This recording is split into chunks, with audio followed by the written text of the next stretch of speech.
Quotients égaux. On a ici une surface dont une partie a été coloriée. On peut voir la surface coloriée de deux façons, soit en regardant les lignes, soit en regardant les cases.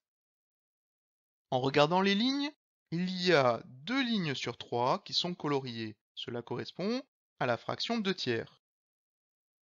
Cela signifie que 2 tiers de la figure est coloriée.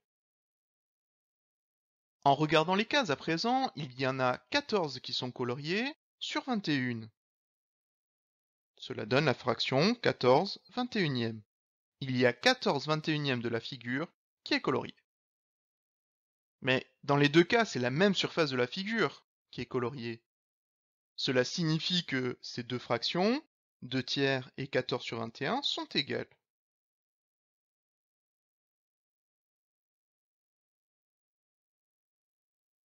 Le facteur permettant de passer de l'une à l'autre est 7.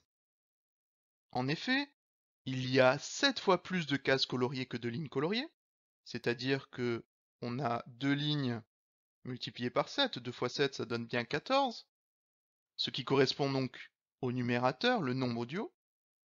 Et il y a aussi 7 fois plus de cases en tout que de lignes en tout. Il y avait 3 lignes, multipliées par 7, cela donne bien 21, le dénominateur, le nombre du bas. En conséquence, un quotient n'est pas changé en multipliant par un même nombre non nul le numérateur et le dénominateur de son écriture fractionnaire. Mathématiquement, si on se donne trois nombres a, b et k avec des conditions sur b et k, puisqu'on n'a pas le droit de diviser par 0, donc on prend b différent de 0 et k différent de 0, la fraction a sur b est égale à a fois k sur b fois k. Ici, on a multiplié à la fois le numérateur et à la fois le dénominateur par k, un nombre. Et cela ne change pas la fraction de départ.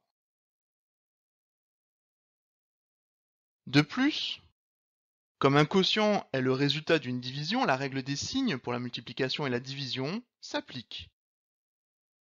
Si on prend toujours un nombre b différent de 0, alors on peut regarder ce qui se passe pour le quotient moins a sur moins b. Moins par moins donne plus, donc moins a sur moins b, c'est égal à a sur b. On peut regarder aussi moins a sur b. Le signe moins, on peut le déplacer soit sur le nombre du bas, le dénominateur, soit devant la fraction. Cela donne moins la fraction a sur b.